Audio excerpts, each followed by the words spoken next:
Aujourd'hui, c'est une étape importante dans ma vie de professionnel de la moto. Non. Vous savez, j'ai fait de la piste en début d'année. Est-ce que Théo fait un bouffe? Donc j'avais commencé au circuit des écuries, petites sessions vite fait, j'avais fait mon premier posé de genou. Ensuite, j'en ai pas trop parlé, mais j'ai fait un stage avec KG Moto au circuit de l'Édénon. Le Dénon, je sais pas comment on dit. C'était un truc de ouf. En fait, KG Moto, c'est une école où ouais, des stages de pilotage, je sais pas. Et en fait, t'as des coachs qui te suivent, qui te filment et qui te montrent après tes vidéos et qui te disent là tu corriges ça et tu retournes rouler.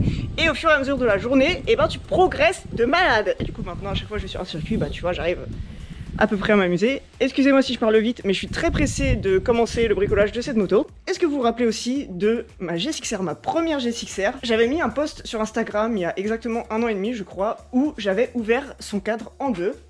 Et ben c'est celle-là en fait, je l'ai jamais réutilisée depuis parce que j'ai eu des chutes avec, j'ai eu des trucs assez horribles, j'ai cru que j'allais perdre une jambe avec. C'est celle qui a fui aussi dans la vidéo où elle est folle dingue et que j'arrive pas à la rattraper. Donc voilà, j'ai beaucoup de souvenirs avec elle mais pas forcément des meilleurs. T'as dit des meilleurs, pas forcément des meilleurs, c'était pas cohérent ce que tu disais. Hop, attention de pas shooter dans les beaux polis. Ils sont gentils parce qu'ils sont polis. Sauf s'ils commencent à mal parler, alors là, ils seront Mal polis. plutôt qu'elle serve à rien et qu'elle pourrisse dans ce garage. On va lui mettre des polis et puis on va la faire rouler à 250, je sais pas combien ça monte un Gex à ton avis. À 2. Eh, quand tu montes à 200, ça fait beaucoup de monde. Hein. Il y a franchement pas mal de taf. Je devais faire une session demain. Ils annoncent beaucoup de pluie demain dans la Marne, donc tant mieux parce que la moto, bah voilà, elle est dans cet état-là. Je pense qu'on a plus qu'une journée de travail. Donc si je peux y aller après-demain, ça m'arrange. Et je suis en train de voir que les vis de support moteur, c'est des écrous soudés à des tiges pitées. C'est génial. Cette moto est magique, vraiment. C'est du grand moi, ça. On va commencer par... Alors là, on va mettre un roulement sur la jante. T'es en train de mettre à l'envers? Je sais pas. Je vais peut-être le faire. Ouais, voilà. Et tu tapes que avec la paume de main. Vas-y, viens, on va manger. Vas-y, on va manger. Ouais, vas-y, on va manger. Donc, dans tout ça, il faut retrouver tout ce qui est couronne. Donc là, je la vois. Couronne d'origine. Donc c'est tout ce que j'ai retiré quand j'ai passé ma Gex en stunt. Ah, une bulle, ça c'est utile. Oh, il y a des poignées chauffantes. Ça peut pas servir ça? Ça peut servir de ouf ça. Je sais même pas que j'avais ça. Ça là, c'est pas mort. Il y a un bout de patte. Ah si, il fuyait. Faut un peu d'origine sur piste ou pas? Ah, j'en vois un radiateur là. Ah bah voilà un radiateur. Pourquoi il y a une poubelle dans mes pièces de Gex? Peut-être parce que mes Gex sont des poubelles. Une chaîne propre. C'est quelle moto ça? Il y en a une autre là. Ah, les clip-on, c'est utile ça. Faut prendre. Ah, je peux peut-être mettre des clip-on tuning. C'est un colis. Je crois qu'on a eu un souci de carton. Ça va faire un carton. Apprenez-moi à ranger un garage.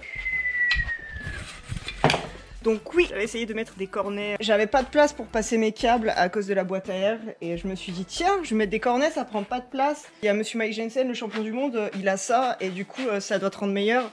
Et en fait, ça te fait une moto archi violente. Mais genre tellement violente que tu fais des jump to fame et ça t'envoie sur la lune. Et j'ai cru que j'allais perdre une jambe parce que je suis tombée et la moto elle m'a roulé dessus. On va remettre la boîte à air.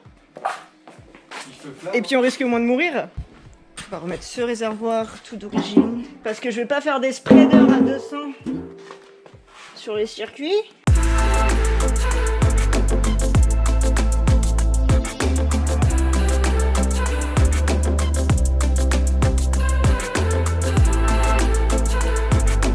Petit imprévu de la taille d'un bras aussi inchangé. Par où commencer cette histoire? En fait, vous savez, sur ma moto stunt, il y a un trick que j'adore faire, ça s'appelle le stoppie kangourou. Sauf que c'est la figure qui te casse au plus ton bras oscillant. Donc, en gros, ton bras oscillant, ça devient du consommable. Donc cette moto, j'avais déjà cassé le bras oscillant, que j'ai remplacé, mais en fait, cette moto n'a pas roulé depuis.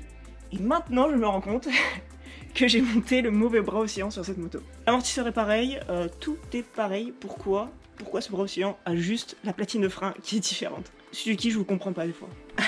Ce bras oscillant que j'ai là, c'est le premier que j'ai cassé en stoppie kangourou et mon super chouchou, mon petit Stanou est soudeur et m'a tout refait, il a tout renforcé, il a fait de la magie quoi, clairement. Celui-là c'était vraiment pour ma moto stunt. Vous pourriez me dire mais pourquoi tu le mets pas direct et tu gardes ce bras oscillant qui est en bon état? En fait il commence à casser déjà, vous voyez là. Il a un petit bout qui est déjà parti, foutu pour foutu. Donc je vais démonter mon bras oscillant de stunt qui est en fin de vie, mais qui est encore en très bon état. En soi, il fonctionne encore, tu vois. Je vais monter le bras oscillant de stunt sur la moto de stunt. Et je vais prendre le bras oscillant de ma moto de stunt, qui est d'origine, pour mettre sur la moto de piste. Plus qu'à démonter le petit qui est là.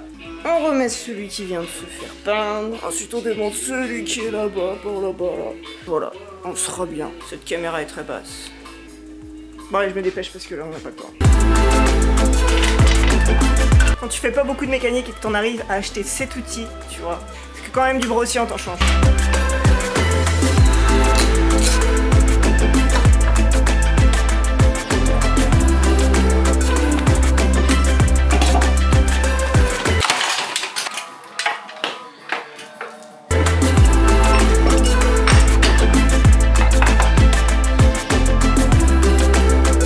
Après maintes heures passées sur cette moto que je n'ai pas filmée, nous sommes enfin au stade du montage de police, c'est-à-dire la dernière étape pour que cette moto roule.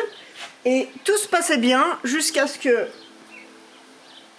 je m'y mette, que je monte le réservoir, qu'on essaie de la démarrer, qu'elle ne démarre pas et que je me rappelle que j'ai oublié de brancher le réservoir.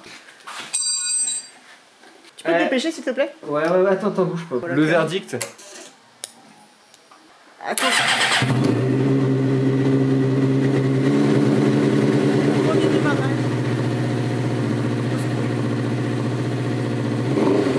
Oh. C'est assez aimé cette 50. Depuis un an qu'elle est dans le garage, elle n'a pas tourné, c'est pas mal hein, on est pas mal hein. Tu casseras tout avant de casser le moteur sur cette moto de toute façon. Ça va tout.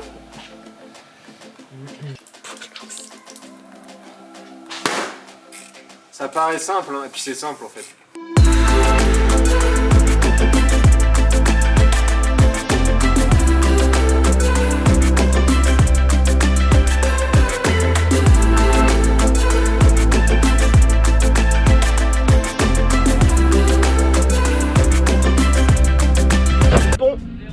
Et je suis arrivée trop tard sur la piste. J'ai pas eu le temps de filmer, j'ai eu le temps que de rouler. Et voilà, j'ai fait 2 petites sessions de 15 minutes et c'était la vie. Voilà les gars, c'est la fin de cette vidéo. C'était un plaisir pour moi de vous présenter ce projet, de vous en faire part. En gros, mon objectif dans cette mission un peu piste, c'est pas d'aller faire de la course ou quoi. C'est juste d'avoir un pilotage propre, d'apprendre les bonnes bases, de continuer à découvrir ce monde qui est totalement différent du stunt. J'ai l'impression que j'aurais à apprendre tout de A à Z. Je veux juste évoluer là-dedans, en apprendre le plus possible. Mon objectif sur la saison, là, ça va être de faire au moins 5 sessions piste, coacher, suivi, machin, pour vraiment évoluer au plus. J'ai hâte de vous faire suivre tout ça. Je suis vraiment désolée encore de ne pas avoir mis d'image de piste ou quoi que ce soit. C'était vraiment super vite fait, c'était histoire d'essayer la moto.